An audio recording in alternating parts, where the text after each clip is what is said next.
We are live. So welcome to everyone joining us on Zoom and Facebook and YouTube. My name is Geneva Blackmer, and I'm the program director for the Interfaith Center.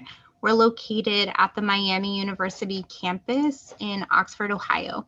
And our mission is to invite people of diverse religious, spiritual, and secular traditions to participate in one another's practices in order to cultivate appreciative understanding and to build friendships and relationships, as well as to unify them around common moral, social, and ethical concerns in order to build a more just and equitable society for all people. And this event is co-sponsored by Oxford area PFLAG. So I'm really happy to turn over to Marla to give you a little more information about what they do. All right, well, I'm Marla Evans. I'm the current president of the Oxford area PFLAG chapter. And our mission is really just to be present and vocal, act as an advocate for LGBTQ plus any of their allies. We try to make a monthly community meeting, and so that's what this is serving for us. Sorry about my dog, I apologize. The joy of a Zoom meeting. And so we have a website, Facebook site, so if you ever need us, you should be able to find us there. Welcome. Thank you. Thank you so much. So now I'm going to turn it over to Heather and let her give you a little bit of background about LOVEboldly and what they do, and have her get us started with the conversation. So thanks everyone for being here. Great. Thanks, Geneva. Thanks for having me here today. I'm thrilled to see so many new faces and look forward to having some interaction today during our program. Again, my name's Heather Schmiedicke, and I live just outside the Indianapolis area with my husband and two teenage sons. I've been working for LOVEboldly for about 2 years as their program coordinator. LOVEboldly is actually based out of Columbus, Ohio, so I work virtually. And these Zoom platforms and things like this have made that even more possible. So there's some blessings in having to go electronic, right? Little background, just a tiny little background about myself and why I'm interested in these conversations. About 10 years ago, I felt called to do something about the fact that my gay and lesbian friends did not feel welcome or safe in the church that I felt very welcome and safe in.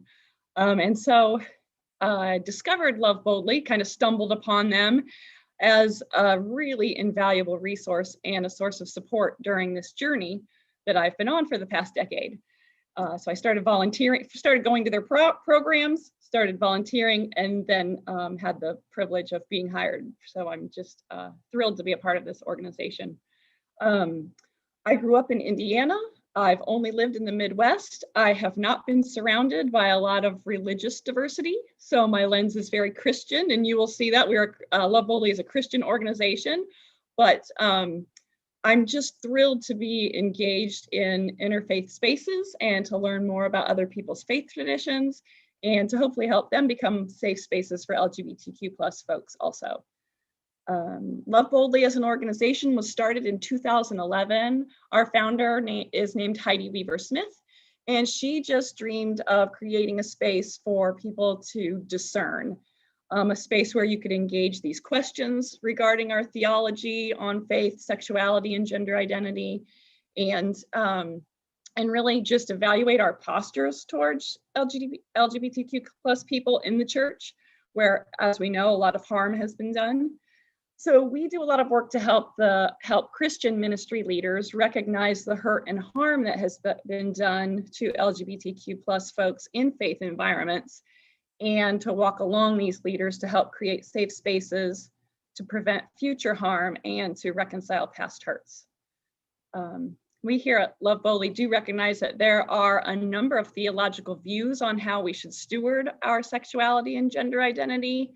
And as an organization, we do not take a stance regarding theology. That's one of the things that I love about this, because it's a safe place to come in with your thoughts and your background and kind of the things that we're going to talk about today, and to and not be live in fear that someone's going to try to disrespect your views or try to change your views. Our leadership is made up of a lovely group of people with very diverse backgrounds and perspectives, different theological beliefs on this subject. And we believe, and we have found, that when people from all sides come together, we have richer conversations, and it just creates better opportunities for all people to encounter God. And I feel like that's somewhat similar to what you're doing in your interfaith communities. You know, you're finding common ground in the midst of some really big differences, right? And beautiful things happen there. So that's what I love about all of the intersectionality that happens within Love Boldly. And like I said, although we're Christian-based, a lot of our work is super applicable in other faith environments. So Geneva and I talked about how, you know, we know that not everybody is Christian here that's coming to this conversation, but that you're going to be able to engage and have takeaways that are applicable to your faith communities. And I'm sure you'll notice me slipping into Christian, God-based language, and I apologize in advance. So thank you for your patience with me. And so in Love Boldly, we really camp out in this tension at the intersection of faith, sexuality, and gender identity. A lot of people don't want to camp out there, right? It's uncomfortable. And we know that these conversations are often hard to start in faith communities, especially when there are theological and ideological disagreements. You know, we risk that one or both parties are going to shut down, and that is not desired. So just hoping that the stuff that we do today will lead to other things that will lead to continued dialogue in these areas. Geneva and I started talking about possible programming for the Interfaith Center. I think it was like a year and a half ago. And when we finally started, like, okay, yeah, we're going to do something, then, you know, coronavirus hit, and here we are. However long, that felt like 5 years ago, by the way. We discussed doing a dialogue event. One of our favorite things that we do is an in-person dialogue events where we have a panel of LGBTQ plus people with diverse theological viewpoints and experiences, and they come together to discuss how they came to form their beliefs, how they were impacted by their faith communities, and how faith communities could be better, safer places for LGBTQ people. And so we discussed that before we pursued an event like that, we wanted to get an idea of who in the interfaith community would be interested in such a conversation. And so we decided upon the exercise that we're going to do today. It's kind of an introductory thing that we do. And it's a really great way to gauge kind of who's in the room.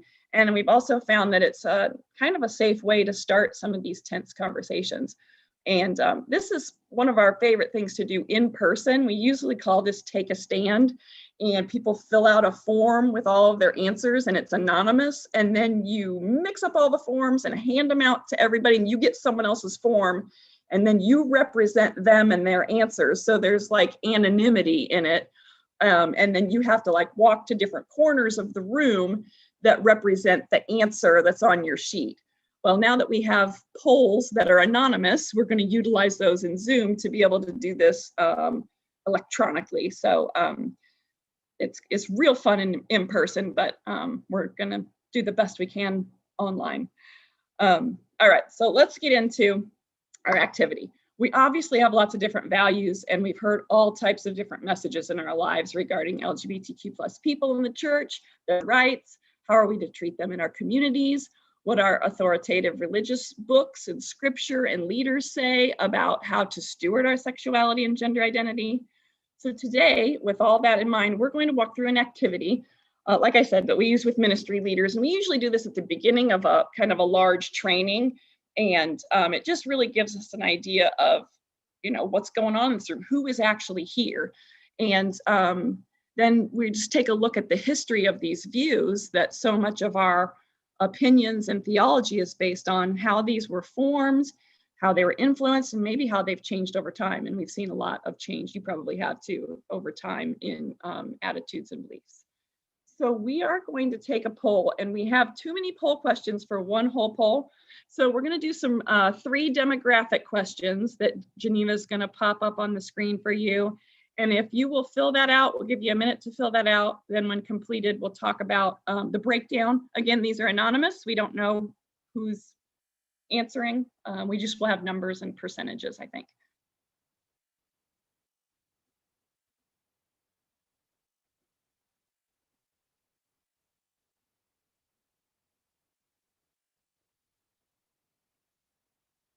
And does everybody see the poll? Sometimes I've had them not pop up and you have to click on the polls button. It's, at least on my screen, it's down at the bottom along with the chat room and all that kind of stuff for the chat box.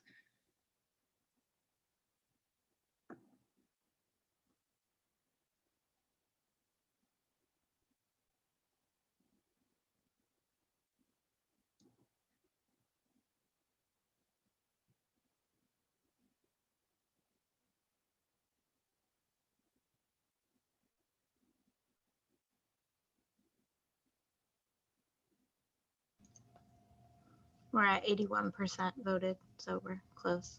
Getting close. And Geneva, is that 81%? Is that for the first question or is that for all 3 questions in the poll? The first 3. Okay.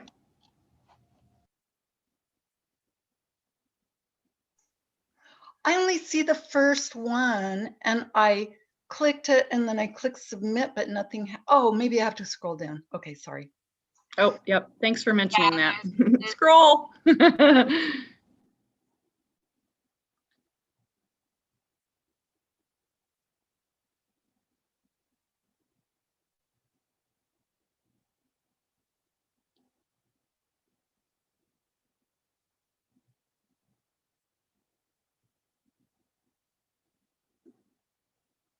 All right, 95%. We are close, people.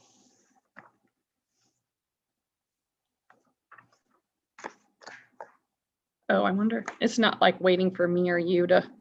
Oh, okay, I don't have the option to. Actually, because it's 21 out of 22. So I'll just, okay. let me just end it. Okay. Excellent. You want All right. Yeah, I can see this, so I can read through here. So let's see what the religious breakdown here is. We have 23%, 5 out of 22 people are Buddhist. We have 68% are Christian or Catholic, and 5% Jewish.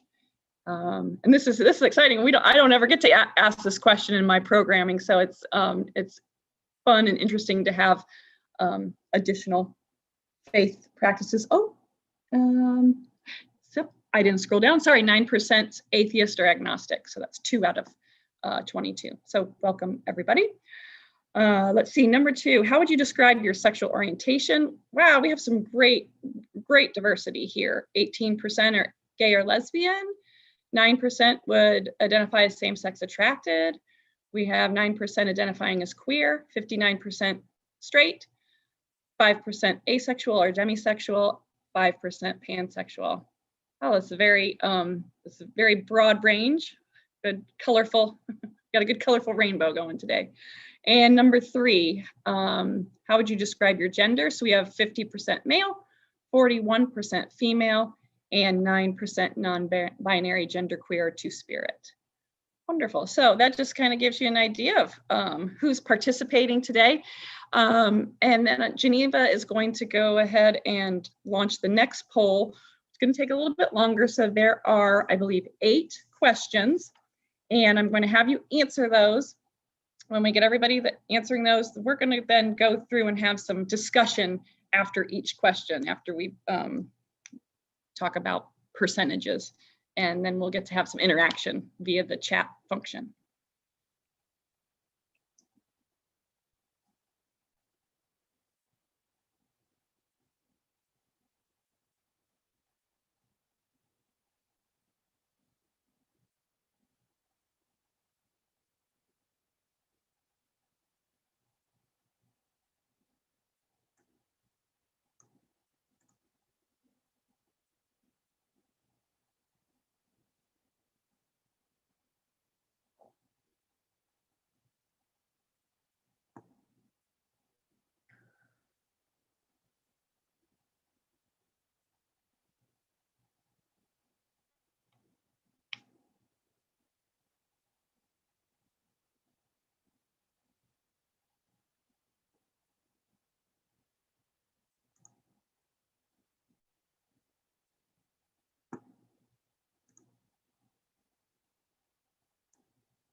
We need Jeopardy music or something. I think the last time I did this, I played some music. I'm sorry for the awkward silence.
I have a question about the last question.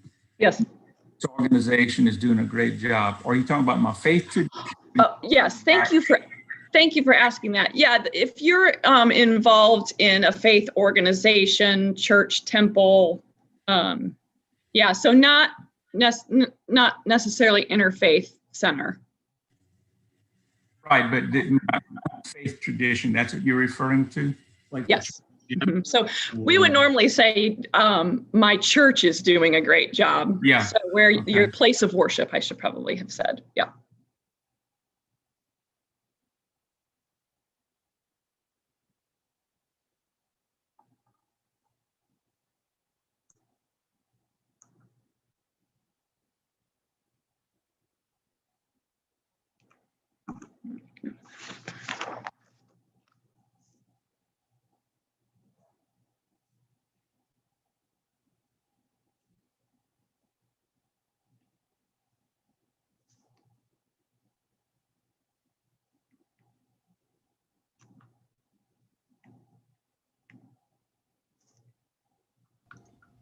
Looks like we're at 91%.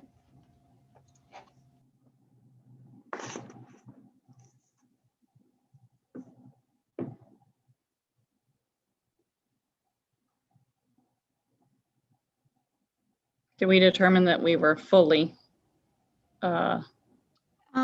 finished at 95 because there was the one was me that's not filling it out?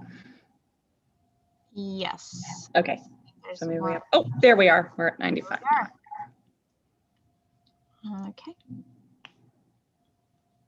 All right. Wonderful. So let's look at what kind of views that we were dealing with as we grew up. It looks like very small percentage, 5%, one person in the room grew up with side A. And this side A, side B, side terminology is something that we utilize in the Christian kind of communities surrounding this, just so that you don't have to say the big long sentence every time you're talking about your beliefs. So we had one person that grew up in an affirming, what we call an affirming setting or background. 45% were in a more traditional side B. So there is a belief that they are called, the LGBTQ plus people are called to lifelong celibacy or heterosexual marriage. Side X, very common, 14%. The belief that if you were gay or lesbian, that you would need to change your orientation, or if you were identifying as something gender other than your gender assigned at birth, that you should, stay with that gender and not transition into the gender that you identify as. So that would be the side X. And then there's a lot of in-betweens here. So we have somewhere people grew up between side A and B, somewhere between side B and X. We've got 9% and 14%, and then I'm not sure, 14%. And I'd like to then compare that to our current views now. And we often see a really big shift, and look at that. So my current views on faith and sexuality seem to be, we've got 82% of people in the room are now affirming side A, believing that same-sex marriages and LGBTQ plus romantic relationships are considered sacred. We have no side B or side X. We have some people kind of in between A and B, and then still 9% that are not sure. That I just want to talk to that not sure and the in-betweeners. That's a lot of the people that we get to, that we get coming to our programming at LOVEboldly are kind of unsure. And I think that's because we provide such a safe space for people to say, you know what, I don't know, or for people to question. And I think a lot of times we in our faith communities might be discouraged from questioning what the truth has been told to you. So thank you all for your honest feedback on that. Oh yeah, so sometimes we look at like the biggest increase and the biggest decrease. So we had a lot, was that? So yeah, we had a lot of side B and side X. If you add those together, that's 59%, then going to 82% of affirming. So yeah, we've had some really big shifts, right?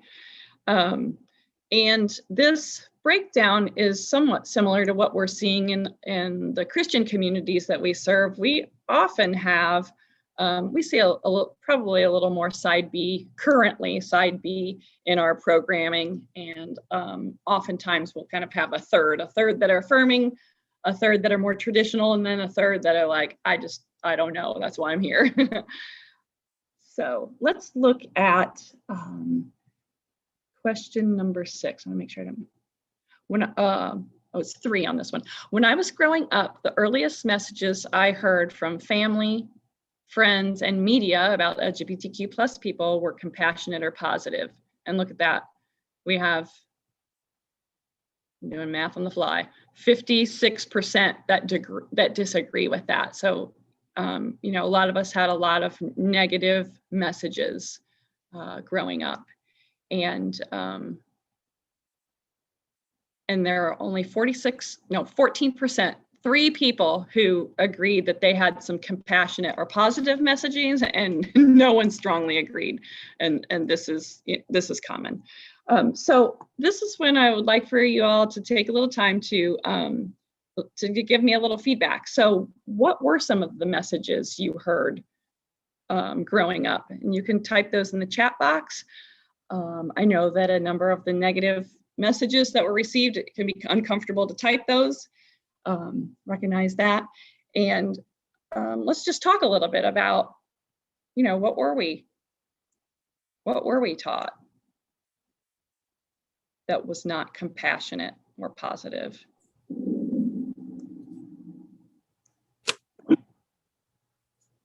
Can I? Sure. Can I? Well, again, initially, because we still don't have that power of discernment. We've lost it. So obviously, it's a sin. We think of it in terms of, religiously speaking, it's sinful nature. That's the issue. That's the essence, the essential ignorance.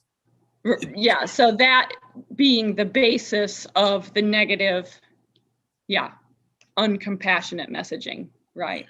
So Geneva, are there some comments in the chat box? I'm going to have Geneva read some of those for us. Quite a few, actually.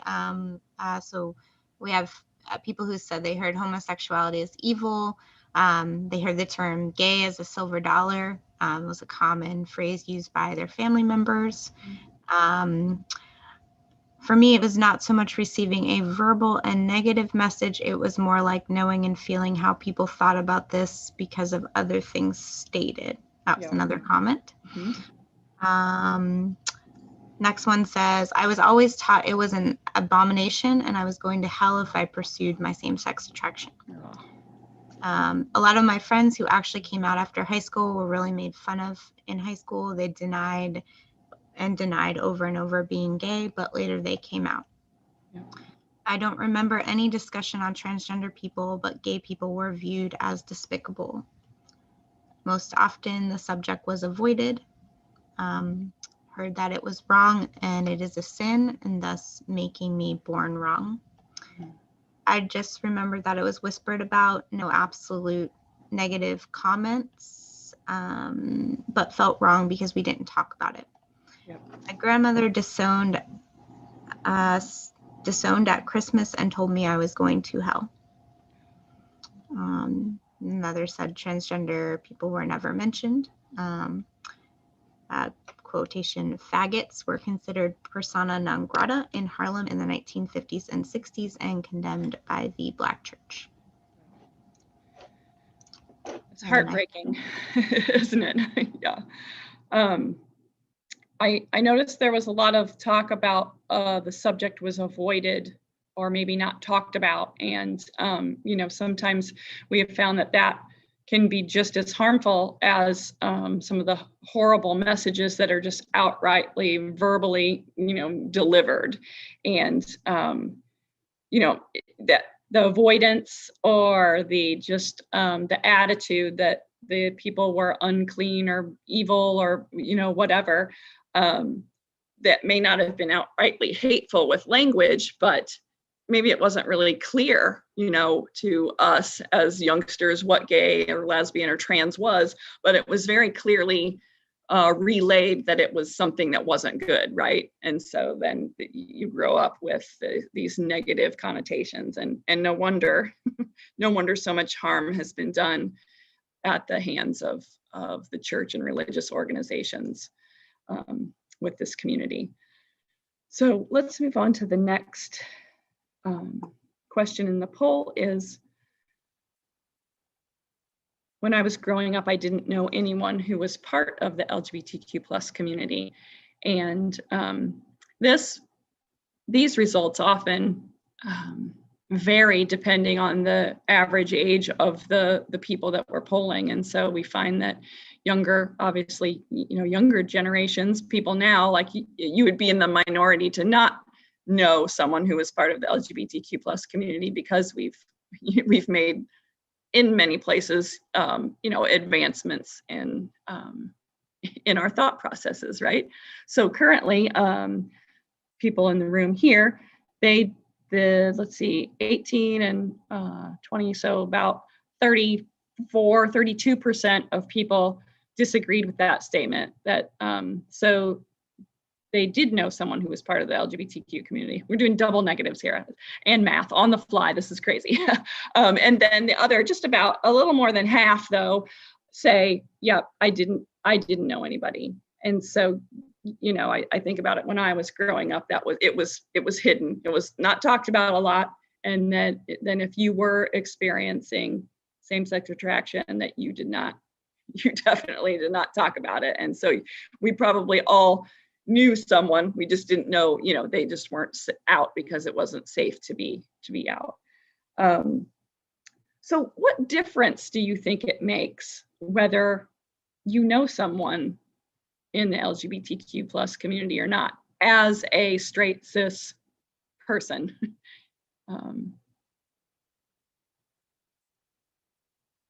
So why would that make a difference, especially in these conversations?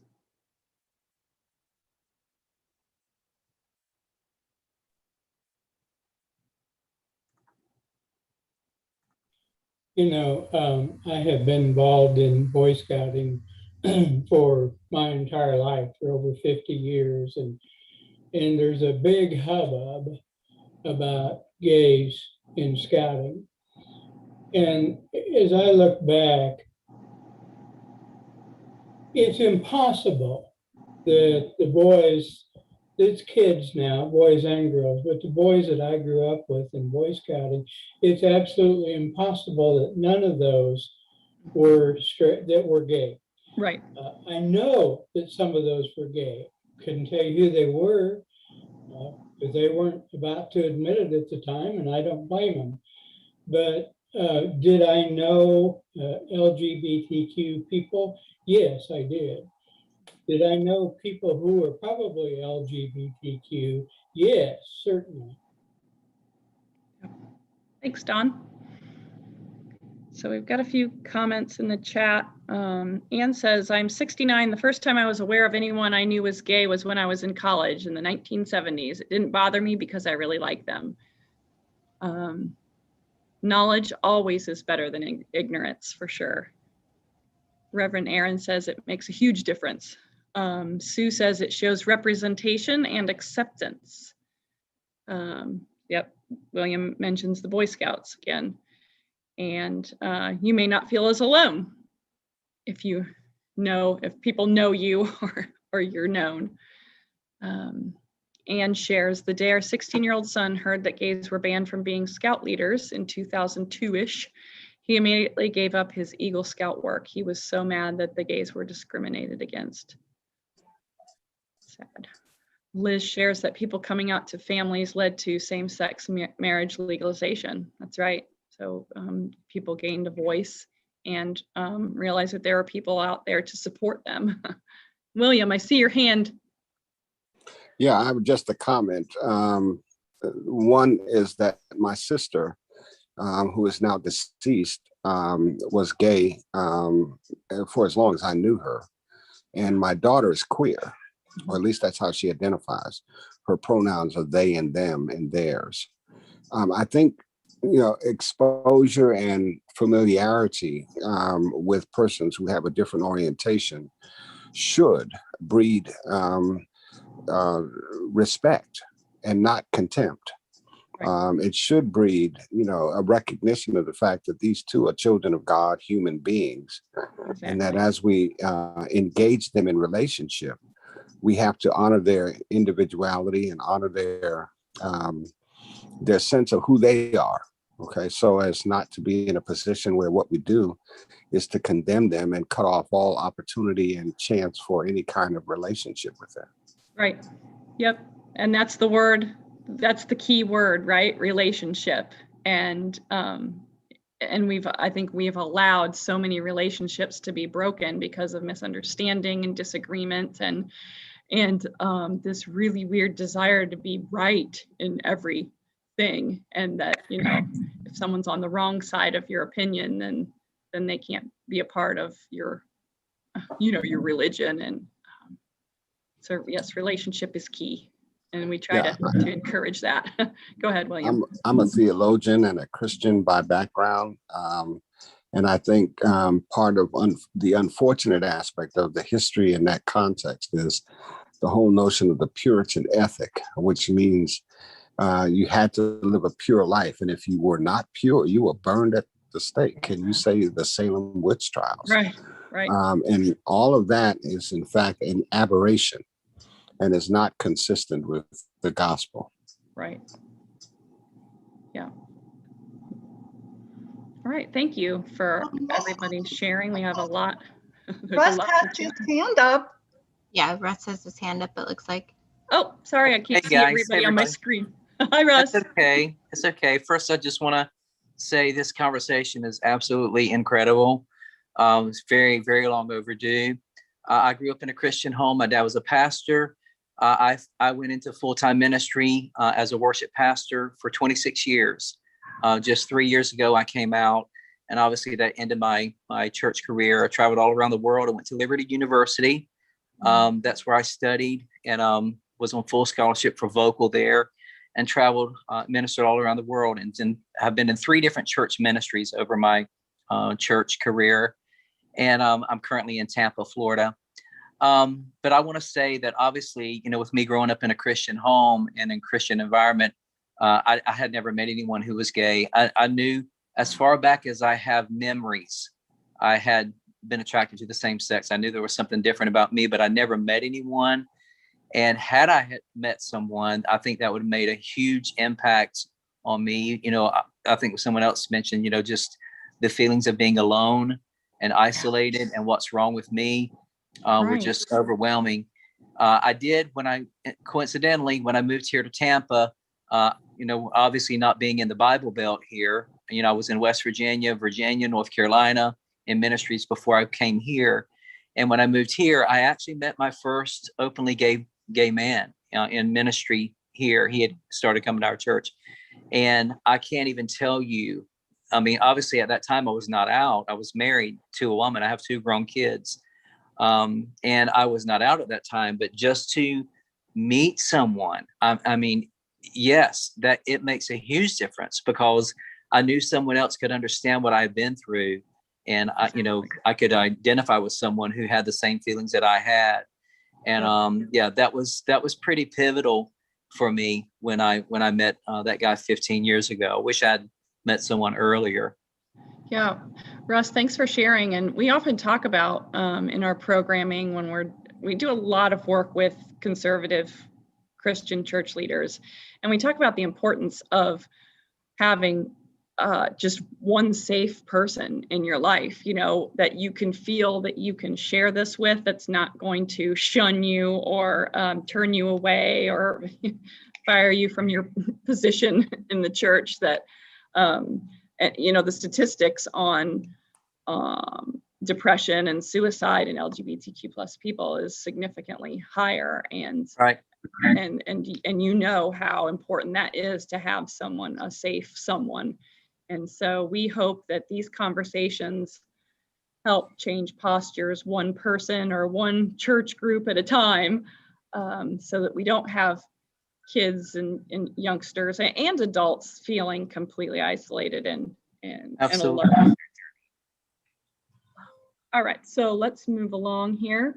Our next question. Before we leave that, if you don't mind, Russ, one of the things that I think is, probably deficient in the context of what we define as Christianity is a clear and a true and comprehensive rendering or interpretation of the scriptures. In Romans chapter 8, verse 1, it says, "There is therefore now no condemnation to those who are in Christ Jesus." And I think many people interpret that as being, if you are not a professed Christian, then, or if you are, there's no condemnation that falls to you.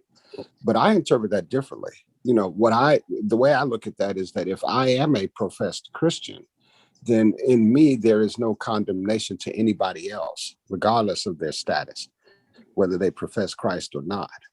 So I can't condemn anybody because I've been redeemed by Christ. And, Right. and Christ, in the context of how he addressed, for instance, the woman who was accused of adultery. And if you look back at the Hebraic law, it says that the male and the female who are accused and condemned of adultery, but in that particular instance, only the woman was brought Right. to That's judgment. right. That's You're right. ridiculous. Okay. Yep. So, You're right. but I'm, being called to a new relationship to God through Christ. I'm not in the position, nor will I put myself in a position to condemn anybody. Right. So I interpret that Romans 8:1 differently. And that is, I am called upon because I have been redeemed through no effort of my own to not impose condemnation on Right. anybody else. Yeah, That's good. That's not our job. Our job's to set a place at the table, right? That's good. That allows everybody to come and partake, right? Thanks, William. All right, our next question. Sometimes I fear sharing my views on faith and sexuality with those I love, serve, worship, or work with.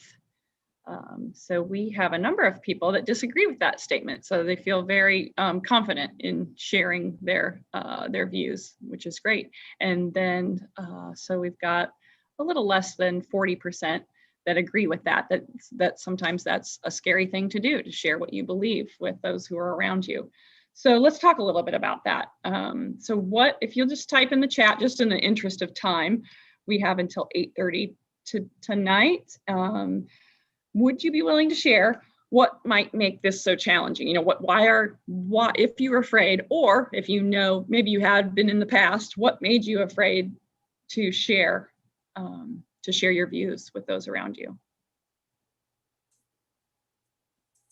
All right, Russ shares a fear of rejection, absolutely, and judgment. There's plenty of that, it seems, to go around, right? I think Don has. I have a very good friend who's a gay man, and he's bitter about how life has treated him during his life. He's in his 40s, and we don't talk about it because he's bitter about it, and he would just as soon not talk about it. He knows he's gay. We all know he's gay. He's not ashamed of it. But he's so bitter, he can't even take friendly conversation. Oh, that's awful. Here we have, I didn't want people to think poorly of my son. If they had, then that would affect my relationship with that person. Yeah, so you're afraid of what people are going to say, and then you're maybe going to think less of them because they're not so compassionate or empathetic. Bigots abound, that is for sure. Brad says it depends on the crowd with who I am speaking. They all take different approaches. I can completely understand that. Mary Catherine says, my church kicked me out after I confided in my youth minister that I was queer. I was baptized in this church. My youth minister shared my truth without my permission. That is just heartbreaking. So many stories of people being outed is just utmost disrespect. Anne says, I know what makes me glad to speak up and not afraid. I am older. I get that, Anne. And I have street credit in my faith community, even though they mostly feel differently. There is something about age that makes you worry less about what people think. So Sue says, seen as different and shamed and judged for it, for sharing an opinion. And there's a fear of abandonment and rejection, for sure. Thank you all for sharing your thoughts on that. So, you know, also, I don't know if anybody mentioned, you know, things can sometimes get hostile, especially in this past couple of years, it seems. People are just ready to pounce, right? And it almost, a lot of times I feel like there's no right side to be on. You know, sometimes I find myself in between spaces, and I'd just rather not bring it up. But these topics get deep. Obviously, we got deep real fast here, right? And we don't even know each other. And passions get inflamed. It makes it hard to remain in conversation. And that's one of our big goals, is to keep people in conversation, because when you stop talking, you know, there's no progress that's been made on either side. And I love that about Love Boldly. That's why we exist. We exist to provide a safe place for us to stumble and fall as we kind of bounce around through these conversations. Sometimes they get ugly. And one of the things, my favorite things that I remembered at the very beginning of engaging with Love Boldly was our 7 core values. And we use those as our rules of engagement in the work that we do. And I just wanted to share them with you, because I thought it'd be something great to refer back to if you find yourself in the midst of a heated, passionate, ugly conversation, or if you feel like you're going to engage in something like that, and you could share these values with the person or people that you might be engaging with, that would kind of set some some ground rules. So I'm going to share, this is just a page off of our website, if I can find the share button. Here we go.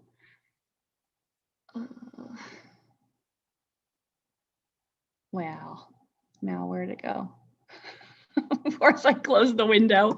Oh my gosh. Again, when you think that you've got it all figured out. Okay, bear with me. This is another age thing. I was talking to Geneva about this. This is like teaching an old dog new tricks, right? Okay, so here we are. This is on the About Us page on our website. And I bet, is this poll? There we go. Can you see that? Does that show? Here's our core values. So these values, I just love them. Our executive director wrote them when she created the organization. And these can be used in so many situations, not just conversations on faith and sexuality. So the first one is offensive sanctuary. We will not exclude anyone from the table or from the conversation, no matter how inglorious their presence may be. So that, you know, no matter what side you're on, you can think of someone on the other side who you would think their presence would be inglorious, but we encourage you to work through that. Well, my question is, what is the definition of inglorious? Okay, well, maybe you would think that their thoughts or the way that they live their life are not, maybe they aren't honoring God, or you think that their values that they hold are bigoted, and you know, that they aren't worth maybe engaging in a conversation with. Well, back to Romans 8:1. Right. And then secondly, we have treasonous friendship. We will not permit personal or communal loyalties to ideology, labels, or tribes to prevent us from befriending each other.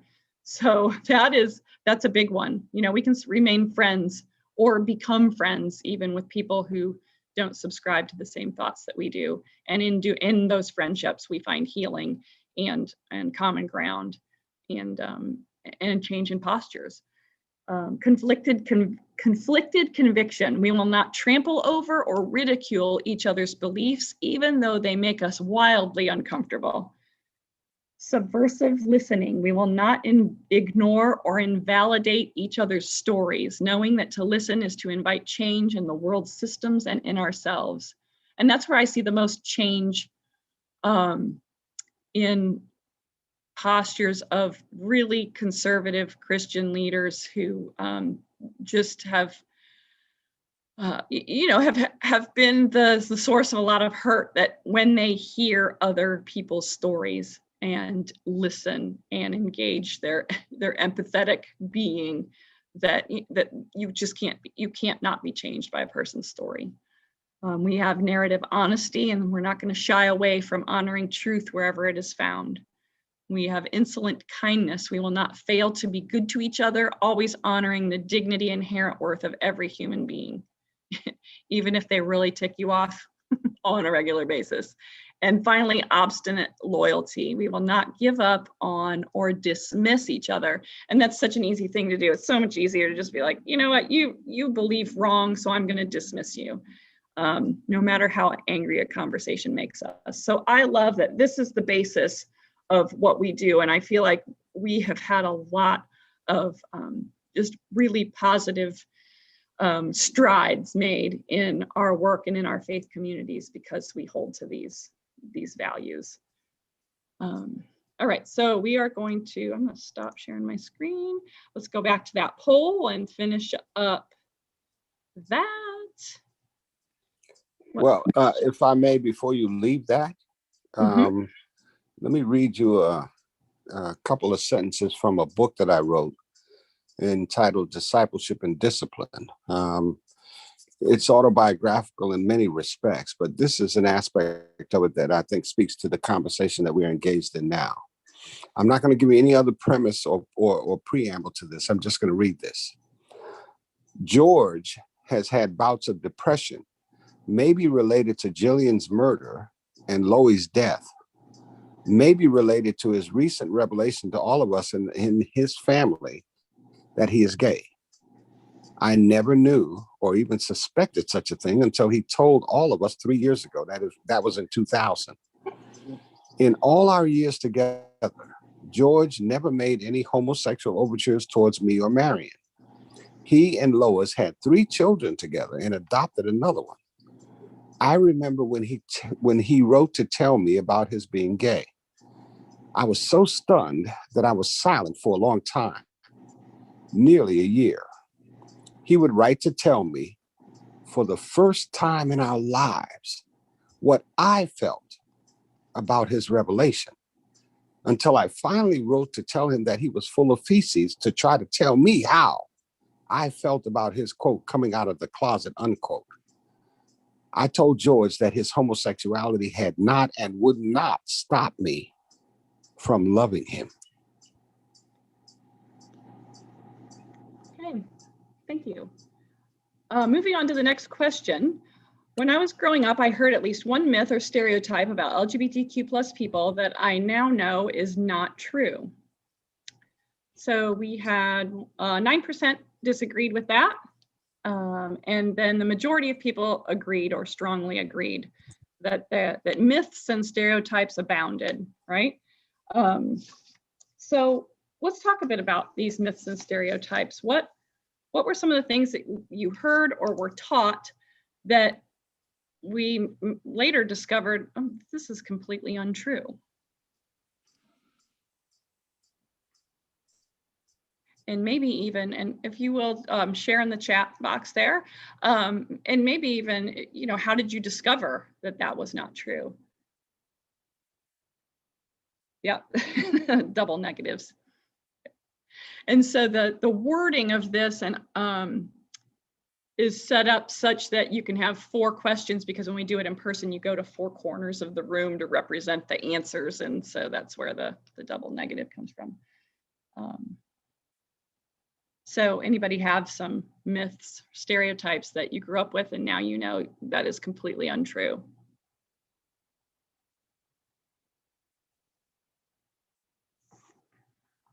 All gay men had AIDS.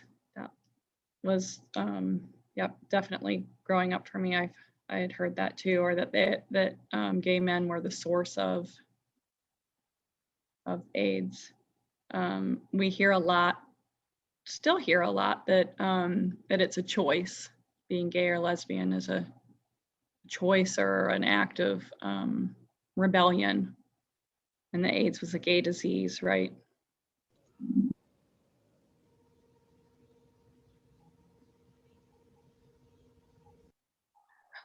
Mary Catherine says that she had heard that lesbians were fat and not pretty and could not find a man.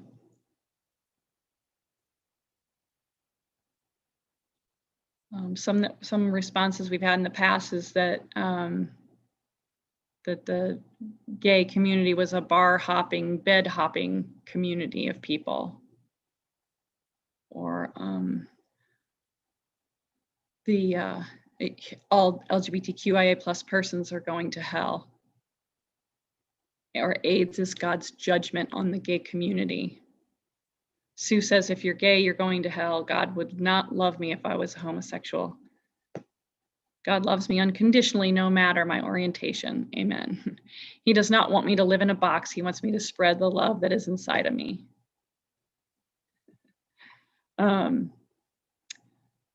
Something else that has come up in previous iterations of this is that people were taught that that gay people were pedophiles, and that was one of the most horrific, I think, things. And statistics actually show that, you know, pedophiles are most likely straight men with, you know, engaging with people in their own families. And so, like, you know, I don't know where that comes from. Thanks for sharing that. Again, those are uncomfortable things to type out, and they're uncomfortable to read because it's, you know, it's tragic that we are taught these things. So, you know, these myths can add obviously extra harmful and heavy baggage to youth, especially. You're hearing these messages as you grow up, and then you're coming to terms with the fact that you are maybe attracted to the same sex. And not only do you have to deal with that, but then you have to wonder, oh, am I a child molester too? And I just can't imagine the gravity of that on a young person's soul. And so, you know, the things that we, obviously, the messages that we give are so crucial and so important. All right, let's move on. The next question was, there has been a situation in my past where I chose not to speak up after hearing anti-gay or anti-trans remarks or jokes. So let's look at the quantity of people who agree with that. So they have been in a situation where they opted to not speak up. So that when you add the agrees together, we get over 59%, right? And then the rest are in disagreement that they have stood up every time.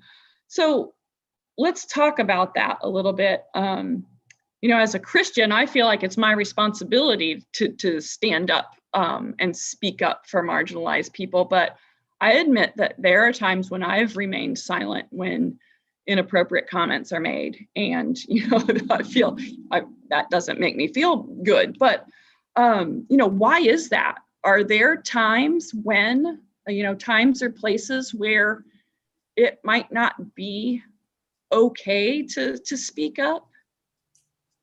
Here's my perspective, and pardon me for being somewhat pejorative in this context.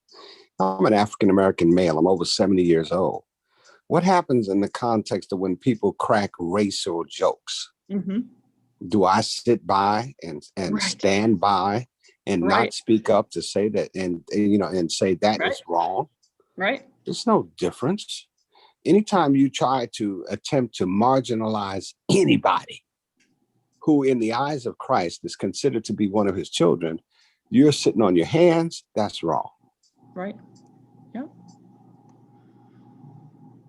Could I just say, Heather? Yes. Yeah. All right. I've got a theory. It's not, I was born a Jew, but I kind of, you know, it's a spiritual theory. We are human beings. It's funny. Human, we know all about human. Relative. It's a relative thinking, mind-based process. We're drenched in it. We don't know any better. We're only human, we say, when we fall. We're Yeah. only human. We've got Right. Christ. We've got God. We've got other. It's relative. What happened to being human being? We forgot about the fact that we are, in fact, absolute. We forgot the fact that, not that we don't need God, we are that. We are absolute. But no, we can't accept that. God, we can't. No. We got to have religion. We got to have Christ. We got to have God. Okay. I know, William. I know it's in direct opposition to what, but again, look at the mess we're in, William. By being relative, we're only human. We failed. No, man. The time is now, here and now, to realize who we truly are. It really is. Well, I'm a Christian and I got the Bible to back it up, and okay. And I'll silence myself because it's radical. Help me with the pronunciation of your name. Is it Chaim? Oops. Chaim is life, William. Chaim is in Hebrew, it's life. Okay, I just want to know how to make sure I pronounce it correctly. Thank you. And to your point, we are spiritual beings having natural experiences.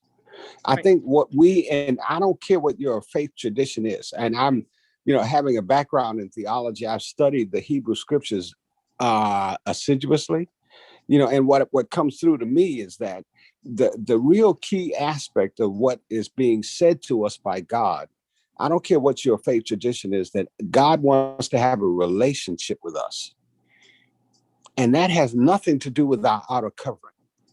And we have, over the course of the entire history of humankind, emphasized that aspect, the physical, the material, as compared to, I would say, at a loss with respect to the spiritual. So I hear you, Chaim, in terms of what you're saying. And that's where I think a lot of us get off track. We want to go for the material. We want to go for the visual. We want to go for the surface level aspect of who we are as persons. And we don't want to get into the whole notion of the fact that if you strip away all of that, if you strip it all away, then we will begin to see who we are in our essence. And that's what we fail to do. And that's what, in fact, we are distracted from doing. Thank you. Perfect. And you know what does it, William? The mind, the mirror. The mind is a mirror. It's giving us an image. And again, it's going to be going against the Bible. We're created in the image of God. What are you, the spitting image? Well, look how different everybody is. It's the imagination of God, the process called imagination. Walt Disney, you're unlimited potential. You can do and be whatever you want once you realize who you truly are. But again, it's distorted. We're in the image of God. No, the image, no, that doesn't work. I'm sorry. In fact, it's incumbent upon you to be who you have been made in the image of God. You have no choice. And anytime you get distracted from being who you are in the image of God, that's a problem. Okay. So we have a limited amount of time here. We're going to try to get through the rest of our discussion. All right. So we're talking about not choosing to speak up. And if there was a time that so whether it's right or wrong, if we find ourselves in these situations. So we have someone who shared that before I was out, I was self-hating and I did not want to be called gay because I was not ready to be out. I have had friends been beaten up for being gay and out on the streets. So sometimes there is a risk of physical or spiritual or mental harm in certain situations, in groups of people possibly, where you may choose to remain quiet, and you may choose to revisit the person who made the comment or the people that made the comments at a later time, so you could have a more effective encounter. And so also, you may be I've experienced this, where you're at work and there's a power dynamic in play. And so your boss is saying something that you believe is offensive or marginalizing, and your job is at risk. And there are people who will, okay, I'm going to stand up for this and speak out. But when your lifeline, your livelihood is at stake, there are times when you feel like maybe you can't. And I'm not saying that this is right or wrong, but we're recognizing the reality of this, that yes, we want to be upstanders, but there are times when it just is not an ideal time for that. Yes, and William does share that speaking out helps educate others. It does.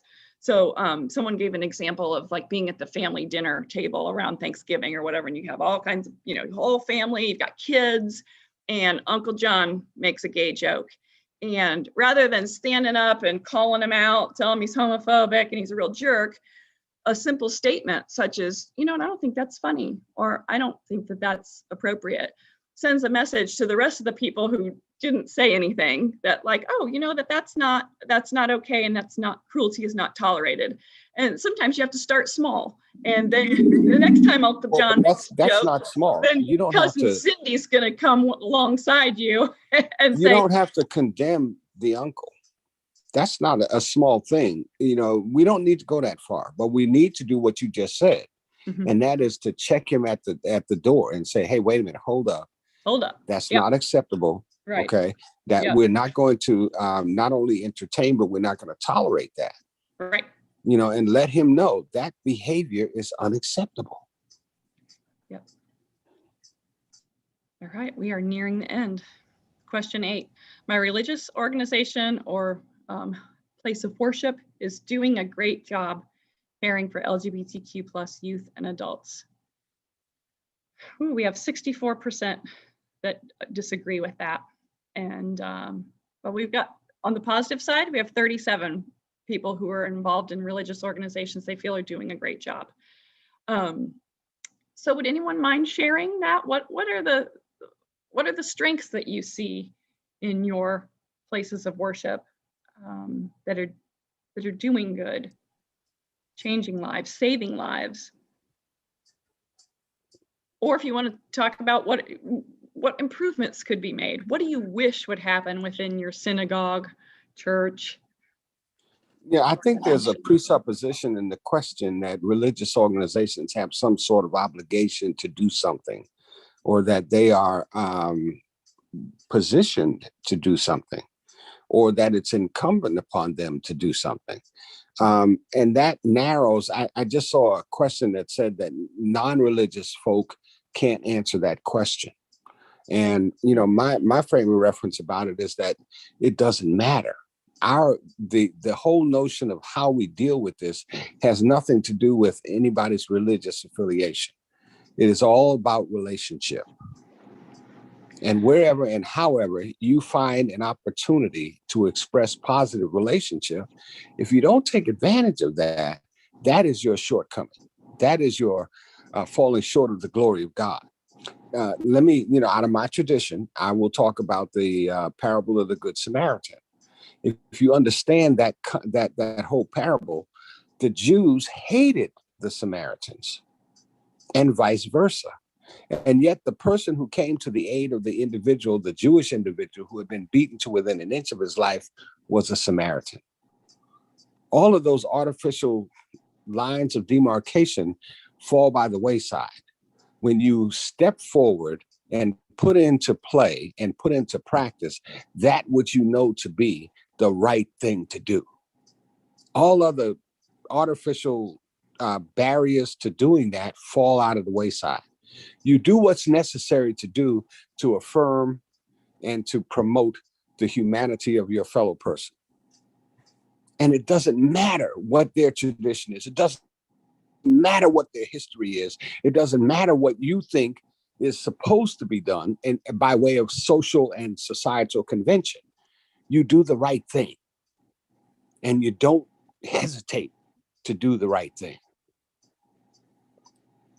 So anytime I appreciate that question, or at least the statement being made that, well, I can't answer the question because I'm not religious.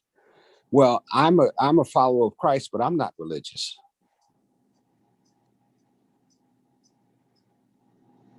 Okay.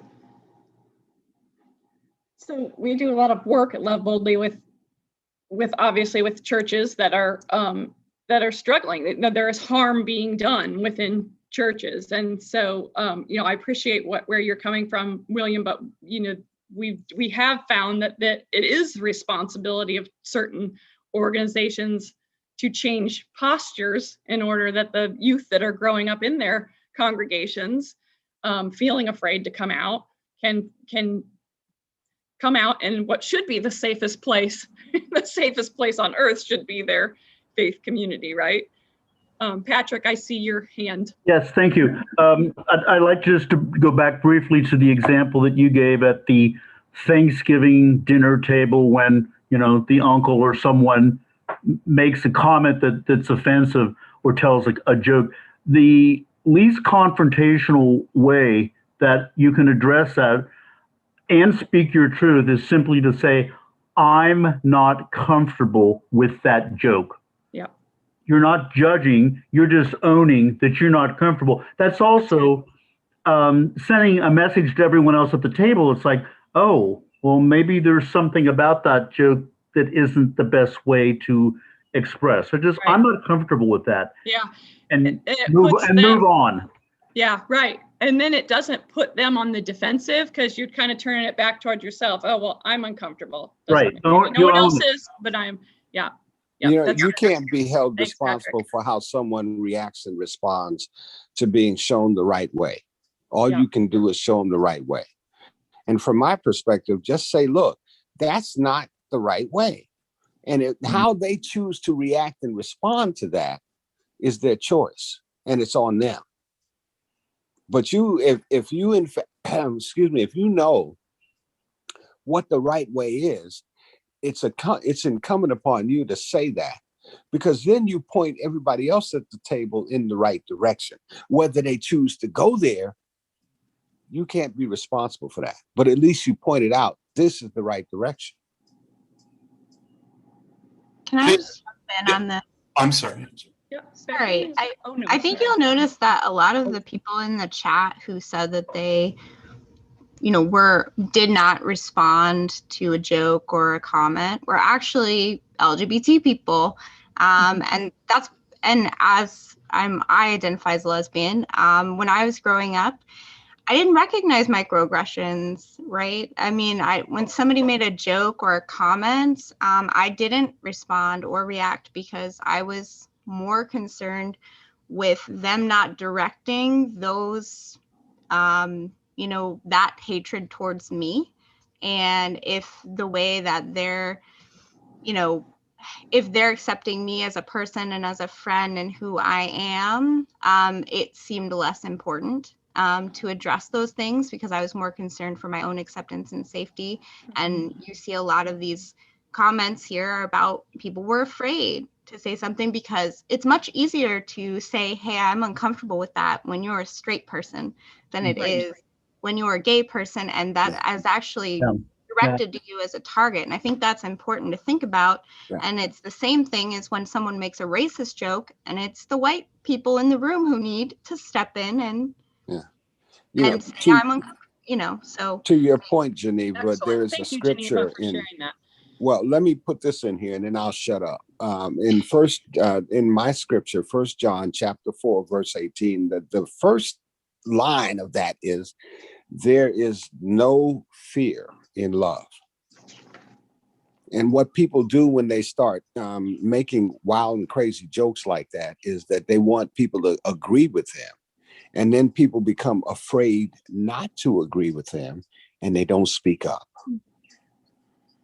That's where the problem lies. First of all, they don't understand that there is no fear in love, because fear has to do with punishment. But what they also don't, because they feel I'm going to be punished if I speak up and say to this person who's being condemning of someone, okay, if you're not going to go along with me pointing fingers at and condemning this person, I'm going to turn the gun on you and I'm going to condemn you. Sorry, I'm not afraid of you. You don't scare me. Why? Because the love I have is stronger than any fear you may think that you might engender in me. So I'm going to speak up. I would add to that there is a difference between responding and reacting. Responding is about empowering yourself. Reacting is when you empower the other. And so, if the uncle tells, of a sexist or racist joke at the table, and you react and you get all upset and yell something and get, that's reacting. Sometimes the best response in a situation is silence. Sometimes you don't need to say anything. I agree, Patrick. I'm sorry. Enough discomfort. They've created enough discomfort in the room.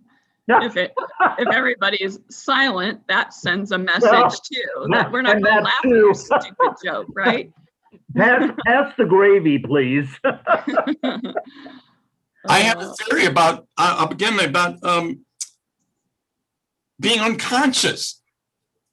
Buddha mentions it. He says, "Wake up, everybody." Dukkha, suffering, has to do with being unconscious. You're not aware of what you're doing. You're not conscious. You're not awake. Yeah. People respond and act, in animal ways. They just gut feelings. I don't like this guy. Get a gun and shoot him. That's the response today. That's the way we're not awake. We're not alert. We're not, love, overused word. Love, I love them to death. Love. We don't understand love.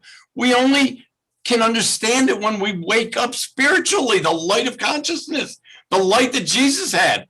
We carried around a bulb? No, the light of consciousness. He was awakened, an awakened being. He knew the truth. The truth is now, without discernment, we don't know, tell me the truth. We'll go to the Bible, man. Go to the Bible. My Bible. His Bible. What Bible? Come on, man. You got to understand within yourself is truth. It isn't in the pages of the Bible, the Krishna, the whatever. It's in truth, is within yourself. And Jesus said that the kingdom of heaven is within truth. That's it. That's it. All right. So there's obviously a lot to be said. There's a lot to be said about this topic, right? And we're giving it a measly hour and a half here, but we just wanted to scratch the surface and possibly consider, a next step might be to engage in an official dialogue. Yeah, we scratched, didn't we? But this is really where this is the space where Love Boldly engages with leaders. There's this space of where can we do better? What does better look like? And but we have to talk about it. And some people are afraid, some people are not. But it's tough enough for some to talk about it personally, but it gets even more difficult when we start getting into an organization's policies or points of view, right? So we often get questions from church leaders that say, well, should we make a written statement on our beliefs in this arena? And I'm not going to open that up as a question because that could be a whole 2-hour conversation, right?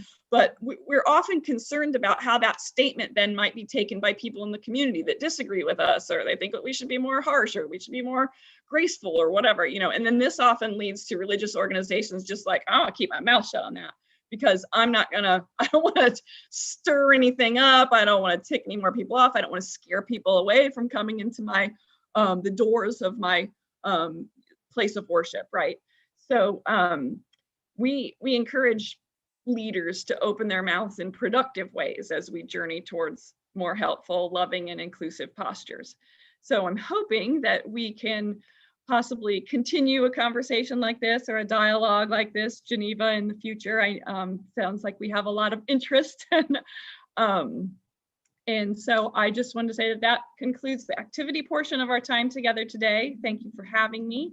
Thanks for sharing. Heather, just one word, if I might. Being graceful does not mean being unconfrontational. True. Even Jesus was confrontational. Absolutely. Can you say cleansing the temple? Absolutely. But he did it in love. And that's where we have to be. We can't be afraid to be proactive. Absolutely. In our love. I agree. We need to love boldly. So before we were going to have a little bit of time, might have a little bit of time Q&A. I want to just share a few things, resources that we have at LOVEboldly that may be applicable to you. They obviously are developed with Christian leaders in mind. They can be, some of them are completely applicable across the board. Some could be modified to utilize in your places of worship. But one of the things, let me share my screen again. One of the things that we have that we're real excited about this year, the past year, is a new resource that's called Asking for a Friend. Oh, and here there we go. So we have a panel of LGBTQ plus people from all different backgrounds, theological leanings, etc., that have offered to provide honest answers to questions that are submitted to our website. So we have a number of people that engage with our work that are embarrassed to ask questions. And so you can submit through our websites under our resources tab on our website. You can submit an anonymous question if you want to be anonymous. And then it's assigned to one of our, I think we have about 11 panelists, and they record a video answer for that, and we share those. So if you want to check out the answers that have been given so far, we have an amazing panel of just insightful, graceful, beautiful people. And it's just it's a wonderful way to hear different perspectives and to just see, for us to see, I see God working in that, right? This one's super Christian, but again, this can be modified. This is a First Conversations guide developed for small groups. So people don't, these conversations are oftentimes hard to start. People don't know where to start. So this is a springboard for conversations, and it guides you right through. Okay, the leader does this, you spend this much time on this, you ask this question, you discuss this scripture. And this could be taken and modified to fit other religious experiences. This one applicable to all. This is like a dictionary, kind of a glossary called Words Can Crush.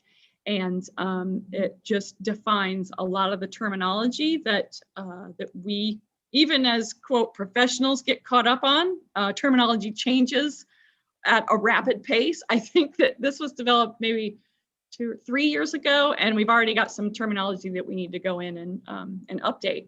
And this is a good thing to share with people who maybe, I don't know, maybe they need a little help with, all right, here's a reason why you might not want to say this. These are problematic phrases and words.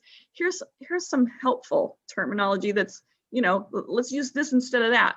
And then a list of, these are off the board. These are offensive terms, and we're not using them in our conversations. So this is a really helpful. You can download it, print it yourself, email it to friends, totally free. We're on all the social media if you'd like to follow us and just see what kind of events we have coming up. We'd love for you to follow us on Twitter, Instagram, and Facebook. We also have a nice list of recommended resources that are broken down into theological leanings. So we took our staff and our board members and said, hey, what are your favorite books on this subject? So those are listed there. Geneva is going to be sending out a link to our survey. We'd love to hear from you. We're constantly trying to improve and make our programming more applicable. So I would love to hear your thoughts on today. And that survey link that Geneva sent you also has some opportunities if you want to sign up to be on our mailing list or information about volunteering or whatever. We would love to engage with you. So thank you so much for being here. We have a few more minutes. If you have questions about the organization, what we do, further questions about what we've talked about, I'm happy to stick around.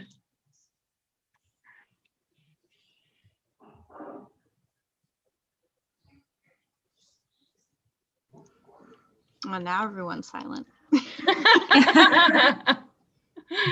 They used up all their words. Well, I have a question. So with the evaluation, will those of us who registered for this, y'all will be emailing a link for an evaluation to us? You know what? I think we can send it right here in the chat. I put it in the chat, but I could email it to the registration list. Oh, that would be good. That would be great. Yeah. Thank you. And they can, if they don't do it right now, they can go back to it. Yeah. Heather, is your organization based only in Indianapolis, or is this nationwide? Oh, no, and I might not have said that. So the headquarters are in Columbus, Ohio. Columbus. And I live in Indianapolis, so I work remotely and do a little traveling. When we do in-person events, I'll go to, Ohio, kind of the tri-state, Ohio, Kentucky, Indiana. Right. And now that we've done, we've been doing over a year's worth of online programming. So we've got people from coast to coast showing up to our programs. Yeah. But physically, our physical office is in Columbus. Not too Good. terribly far from you guys. Good for you. Thanks. Thanks for being here. Any other questions? This isn't a question. Oh, sorry. This wasn't a question. Go ahead. Gerald. Well, I thought this was really valuable. My synagogue, I was part of a welcoming committee. So we had a whole process where people shared their real truths, and we had questions and answered, and people really dialogued with people that felt different, and then changed the bylaws because people really, it's a model for a welcoming congregation that's various congregations used. But I felt this was really valuable, and I'm not sure what part 2 would entail or what the goal would be or the purpose, but just to it's very valuable just to know the percentage of people that feel that they went through this and their current congregations or that. It's not that common we get that opportunity. So I'm not sure what the future goal would be, but more of the same to help us be facilitators kind of in a certain way if things come up. That sounds really good to me. All right, great. Thanks for your input. Someone else was going to say something. Yeah. Yeah, me. If I could just say, this whole topic is just, obviously it's so familiar. I lived 56 years in incarceration, mental illness, complete, just every illness, mind illness, I had it. And I eventually, I kicked it. I kicked it out. The mind is the evil, the ego, and we allow it. People tell us things about ourselves. I mean, anything and everything, and we'll eat it up. We'll swallow it. We'll burn hell. We'll do this and that. Yeah. It's judgment. It ain't real. It ain't real. We believe in heaven and hell and the duality, the concepts of duality. It's non-existent. It's peace is found within, and it's a realization of who you really are. It's as simple as that. We create heaven and hell. We create it in our mind, the duality, the relativity. We think relatives, it's great. No, it ain't. We've created this hell on earth. We've created it. It's judgment call, and mind does it. We believe it and just believe all the negativity. We are no good. We are this and hey, okay, buy it. Buy it. But I don't want to buy it. I don't want to believe it. I don't want to believe it anymore. I spent 56 years believing it. Now I'm free. I'm free. That's freedom. That's complete freedom. I have a question too, Heather, just down the line. And so like you're offering a second conversation. Is your thinking that you're trying to build up a cadre of people through these presentations to continue the conversation and to contribute to your work, or just what? I'm just curious.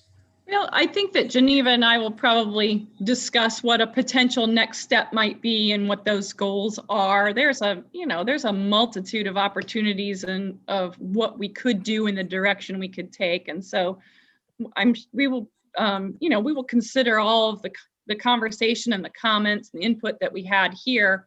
And the goal is to really just have people understanding others' viewpoints and finding commonality there, in the hopes that that people are not feeling like Chaim is, that all these words that have come into their brains over their lifetime of negativity is that is gotten off track. Those are, we want to prevent that from happening to the next generations in our places of worship.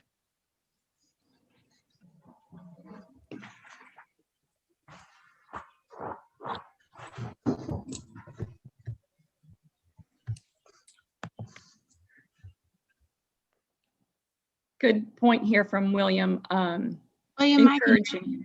respond to that actually. Okay. We have an atheist on our board of directors. Our mission statement is,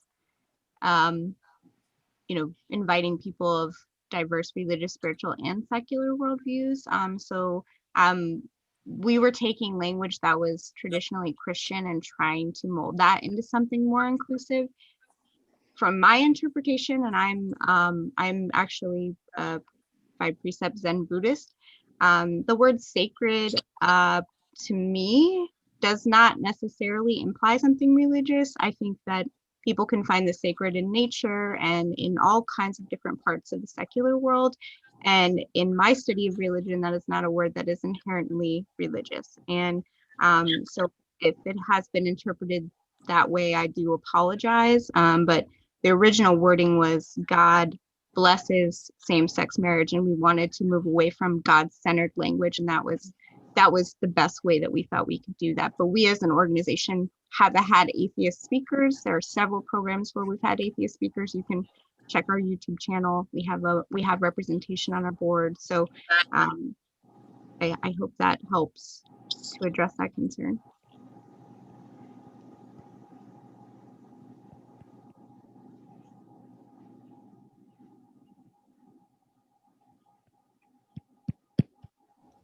Are there any other questions? I know we're at, I know there was a question on the poll, that question number 8, that because we use the word religious institutions, but I don't know that secular organizations would be relevant to that question about, let me just pull up the wording here, but. That was really what I was addressing, was relevancy. Yeah, but it's an important question for people who are affiliated with religious organizations, because we want them to have affirming and inclusive policies and practices. So it would have been a disservice, I think, to remove it altogether, but we should have included a option that says not applicable. And I do apologize for that, and we'll be sure to do that next time. Yeah, and I thought you would discover that your numbers would be skewed is what I mean. Would be. You're correct. You're correct, and they are a little bit skewed, because we should have considered that. And I think we were concerned initially about, just coming away from God-centered language, and so that was an oversight on my part, and I apologize. Or we should have not made that question mandatory. Should have been optional. Yep. So this is a learning curve, as Heather said, LOVEboldly is a Christian organization, and we're an interfaith organization, and this is the first time we're really trying to do this conversation more in a more expansive space. And so very open to that feedback, and that's something that when we do figure out part 2, we will take it all into consideration and hopefully do better next time. Yeah, this is definitely my first rodeo, so thanks for your patience and grace. I would just add, I have attended several of these Zoom events with the Interfaith organization at Miami University, and I think you are doing an excellent job, Geneva. I've been so impressed with the range of topics and the people who've come together. So thank you, and keep up the good work. Mm-hmm. Thank you so much, Patrick. I appreciate that. And it's always lovely to have you join us. Mm-hmm. Does anyone else have any questions? We are at 8:32 Eastern time. So we're about at that stopping point. But I want to thank you all so much for, being part of this conversation and for your comments and feedback. And thank you to Heather for facilitating this, and to Oxford Area PFLAG for co-sponsoring. And we hope that we will see you again, and you'll continue to participate in this conversation as we move further and we figure out how we're going to do part 2. I also encourage you to check out LOVEboldly's programming, as well as programming for Oxford area PFLAG. They hold a monthly meeting. Is it always the second? It's a Monday, right? That you normally do it, Marla? Or Community meetings. Yeah, it's the first Monday of a month. Yes. Okay. First Monday of every month. So you can sign up for their mailing list if you want to join in there. And we have other conversations on our YouTube channel that have been on this focus of LGBTQ plus and spirituality, and I encourage you to check out those as well. So thanks everyone. I hope you fill out the survey and I will send it out to the list, and I hope you have a great evening. Thank you. Thank you. It's a Thank delight. you.